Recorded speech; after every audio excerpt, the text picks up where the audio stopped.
Okay, folks, so given that the Young Turks decided to do a hit piece on us, and of course they didn't even bother contacting me about PragerU Kids, I'm just going to watch what they decided to report on us, and I'm going to react and actually share the truth with you. So here we go. Friends, I'm ecstatic to make this groundbreaking announcement. PragerU is now making it into schools. You just heard from the CEO over at PragerU, which of course is not an actual accredited educational institution. I want to tell you why we're not an accredited institution, because accredited these days is synonymous with controlled. And so if we actually get an accreditation, that would mean that we would be controlled by political elites, the Department of Education, which is basically a sellout to the NEA and the AFD, the union bosses.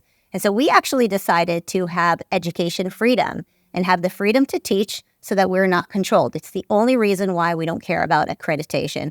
Our presenters, our educators are probably more credible than what you will find in most educational institutions. But Marissa Streit argues that now Florida will allow PragerU materials to be utilized in their grade school curriculum.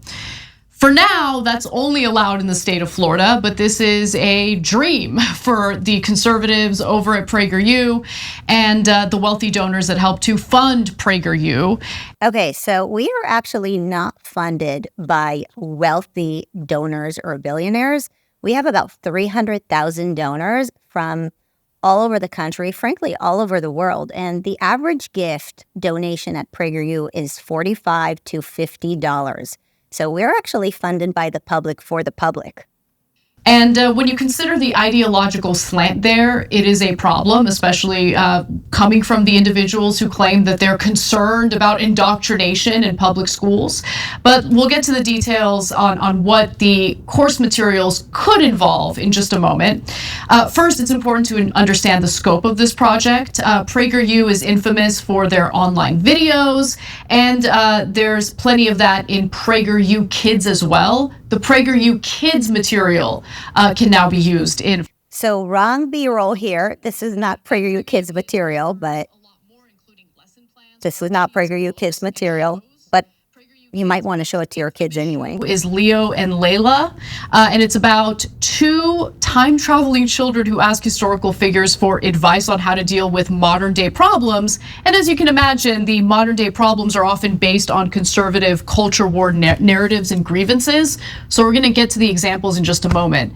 But Cenk, I mean, I was under the impression that conservatives didn't want indoctrination in public schools.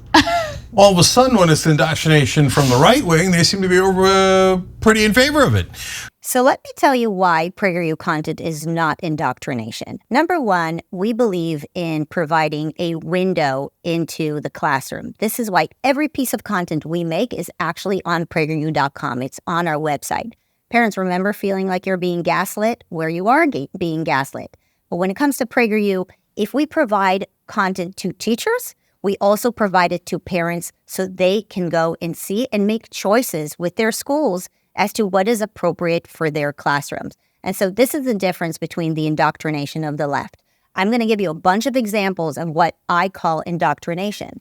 Here is 5th and 6th grade reading material, Rick and Melissa, about early sexualization of our kids. Melissa was born George, but apparently is transgender, and somehow Scholastic decided to give them an award because they think it's appropriate for 5th and 6th graders to read in school.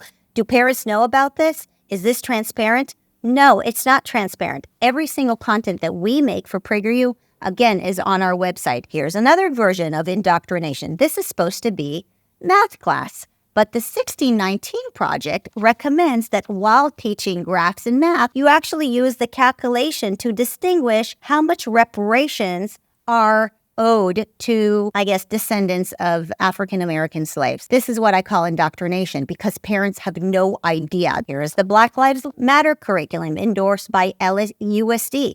How many parents know that this is what's actually being implemented in our classrooms? What was the commentary on that? Do you know that the 1619 Project claims that white Americans have purposefully given sugar to African Americans in order to hurt and create a gap between whites and blacks? Analyze the way the sugar industry and other industries that grew as a result of slave labor have led to the wealth gap of African Americans in the U.S. This is what we call indoctrination, the fact that it's being snuck into our classrooms and parents have no idea. There are no windows into our classrooms. There's only gaslighting. And so what we believe here at PragerU is that parents deserve to know what is happening in schools across America, and that parents should get involved in their kids' education. And so if a teacher in a school if they choose to use the content that we make, and again, we are not heavy-handed about this,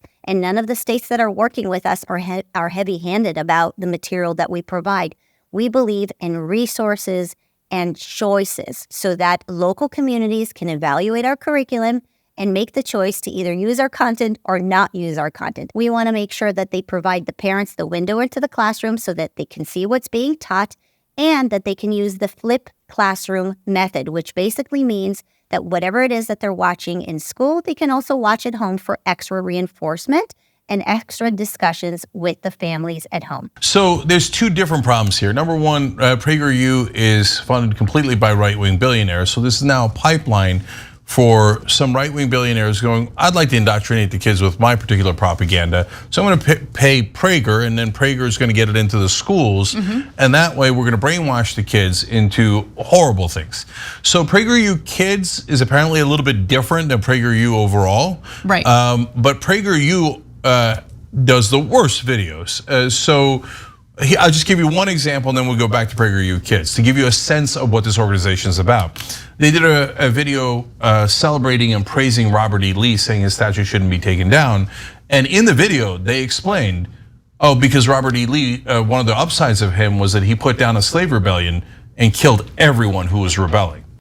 Okay, so I am going to be completely honest and transparent with you because that's what most media companies do not do, but at PragerU, we believe in transparency.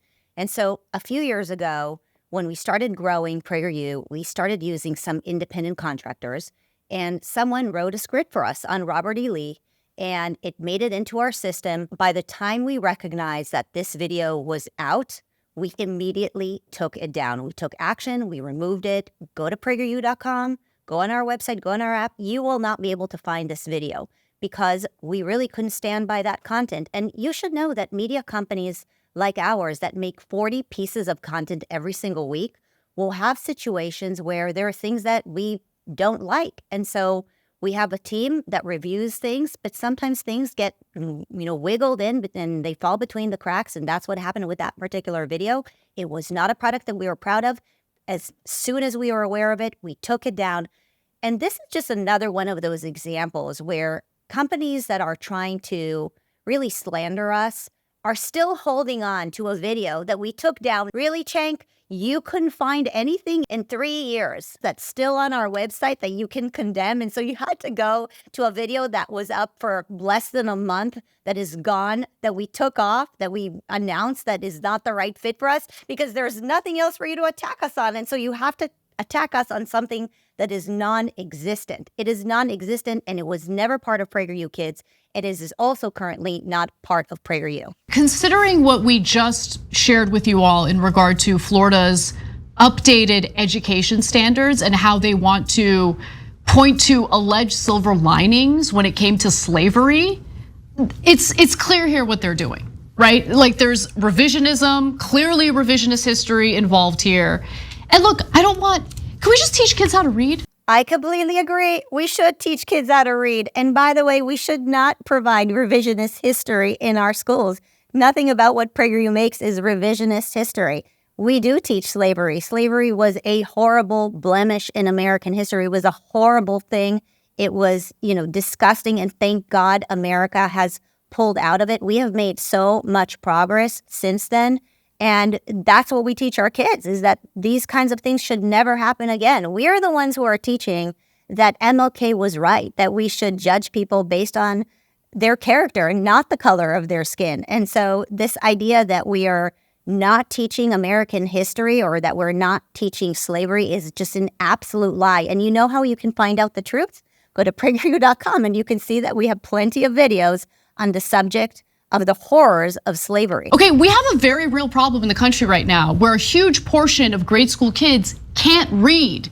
Part of it is because the education system for a number of years moved away from the phonics way of teaching kids how to. Guess who has been controlling the education system for years and has moved away from teaching phonics? We are the ones who are saying that we need to go back to core knowledge and teach through phonics. They're the ones who believe in, all these other silly progressive education tools that actually don't work. They're the ones who believe in reducing the standards and not actually having ways to evaluate student and teacher productivity because supposedly evaluations are racist or something. I mean, we actually kind of agree. I feel like we should have a conversation here. Part of it has to do with the coronavirus pandemic and how people had to, resort to teaching online, and kids had to learn when they were home, and that was really, really difficult for them to do. Can we just stop politicizing public school education and focus on the basics here? Yes, I How about a completely personal agree. finance class in high schools? A personal finance class in high school. I completely agree. This is why we launched Cash Course, our Finlit module, which, by the way, is the first module that is adopted in most of the schools that Florida is working with us on, teaching financial literacy to our kids. I actually really think that she would really enjoy our products if she actually took the time to look at what we make. There is no politics in our Cash Course videos. The first form of income is hourly, which represents more than half of U.S. workers, including jobs in retail, construction, and even hot dog flipping. It's just the Twilight These Zone. kids should be learning the basics so they can, survive and do well in life. Agree. Another part of the video celebrated Robert E. Lee for he's saying, just obsessed look, over this Robert E. slavery is Lee a thing. moral It's like sin, he's but never been on the remember, PragerU blacks website. are inferior, and I think they can get educated, but of course they shouldn't be allowed to vote. So this is what we're celebrating. This is what we're going to teach the kids. Let's actually show you guys specific examples, not from PragerU, PragerU Kids. Okay, the series featuring Leo and Layla. So here's one clip about how Galileo wouldn't want you to take the coronavirus. Oh my God, we are teaching Galileo. How dare we teach core knowledge Galileo? By the way, Galileo is in many of the state standards. There's nothing about the corona vaccine in here. I am Galileo. I love experiments. Science is both a collection of steps and rules from past experiments, and also a never-ending process of questioning and testing. Can you give an example? When I made my first telescope, I did not create it from nowhere. I built upon findings of other scientists around Europe. I followed their steps perfectly, but after careful observation, I noticed that if I changed some of the instructions, I might be able to make a more powerful telescope. So it's okay to go against the instructions if you think you can make something better? It is most definitely okay to have questions and try to make improvements. That's right, Bob. Government officials are telling Americans who have questions not to worry. Everyone just needs to follow the steps they've been given and trust the science.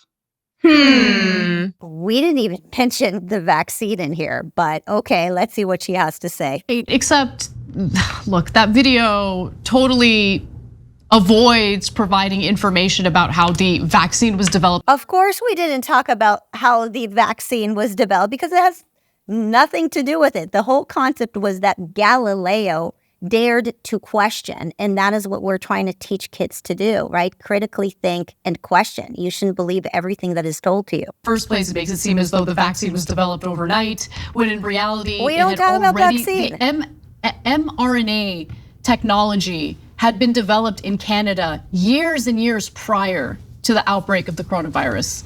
But of course, that's left out of the conversation. Of course it's left out of the conversation. The video has to do with Galileo and nothing to do with the vaccine and how it was developed. Verted the Galileo story. So now Galileo was a legendary scientist, and he wanted people to listen to science back then instead of superstition and, let's be honest, religion. And so Galileo broke people's hearts by telling them that we are not the center of the universe. And Christianity and almost all the world religions were saying, no, we are the center of the universe. The sun goes around us, the entire universe goes around us. And Galileo is like, I got bad news for you guys, but science is real, right? They were so mad at him, they threatened to murder him over and over and over again. And then of course they arrested him, and he died under house arrest, which he could never get out of for the rest of his life because he did science.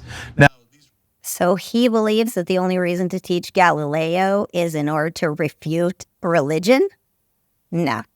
Right-wingers, when it came to believing scientists, did the same exact thing that the people who hounded Galileo did. Don't believe the scientists. We don't like what they're saying. We want you to be politically correct, not factually correct, okay? Boo, scientists.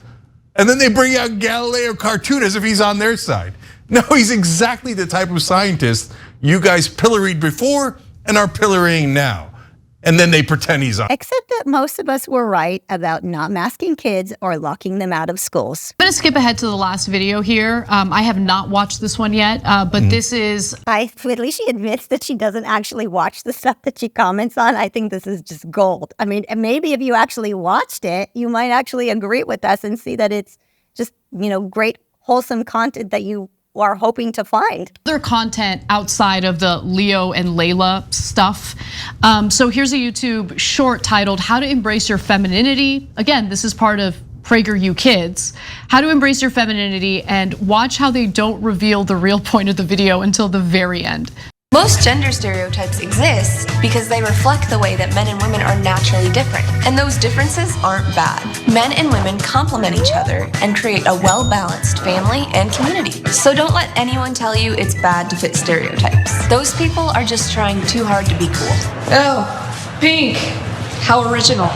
If you want to wear pink, wear pink. If you want to dress up in a girly dress, do it. Make yourself pretty. Master the art of makeup. Practice good hygiene. Go buy all the things that smell good and create a torpedo of fragrance.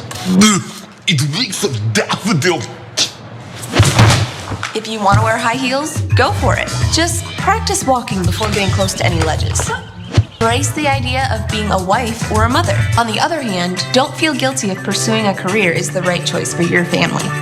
So the reason she has no comment on this is because she probably agrees. And also, the rest of the video talks about, again, choice. If you love your femininity, obviously, I love that. Celebrate your femininity, but there's clear propaganda there. What is the 100%. propaganda? Look, She if just she had agreed said, hey, with listen, me. if you want to wear pink and you want to wear high heels, have at it, Hoss. And if you don't want to and you want to wear sneakers and if you're a woman and you like other women, have at it, Hoss. We believe in freedom. We believe all these things are balanced and wonderful, etc. Then great, no problem, right?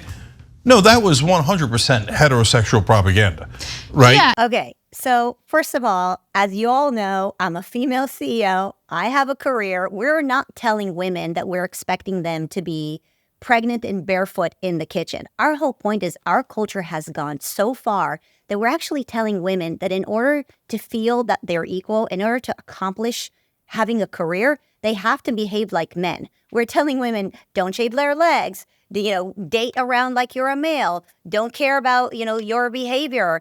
If you dare to wear pink or if you wear high heels, you're overly feminine, and that, that is only something that men would want you to do. Our whole point is that people should have the freedom to not fall into these cultural narratives that are pushing women to not want to have children, to not want to get married, to not want to be feminine. Our point is that women should be free to make these choices. And our culture has gone so far that we're telling young women that they shouldn't want to be feminine anymore. And that's the whole ridiculous part about all of this. If you actually watch our video, which I find it really hard to believe that they actually watched the entire series or video to completion, because there is no way that somebody who is actually honest would watch our video and conclude that we are saying that women should shut up and be pretty. Certainly not somebody from PragerU, given that many of us here, leaders at PragerU, are women who have both families and big careers, and we're super proud of it. And we're just trying to encourage women to embrace their femininity, because being a woman is a beautiful thing, and you don't have to pretend to be a man in order to be successful or have a career. So now the schools don't actually, in Florida and other places, they're like, oh, the schools teach people to be gay. They made that up. No, they don't. Like in kindergarten, is anybody going around going, guys, you got to be gay? It's not a thing, right? So they invented a problem that doesn't exist, and their solution now is propaganda from PragerU, which actually is propaganda. Guys, I swear that if they actually watch our content, I actually think they're going to get red-pilled, because they're going to realize that they've been lying to themselves this whole time. We're all about freedom. We are just trying to bring a window into America's classrooms and bring some transparency for parents and level the playing field so that folks can hear both sides and ultimately make their own decisions. Our content is wholesome. We teach financial literacy. We believe in literacy. We do not think that math is racist. We believe that kids should have the choice, and communities should make the choice to bring good content into their classrooms. Complete lie. If they actually took the time to watch our actual content, I think they would actually fall in love.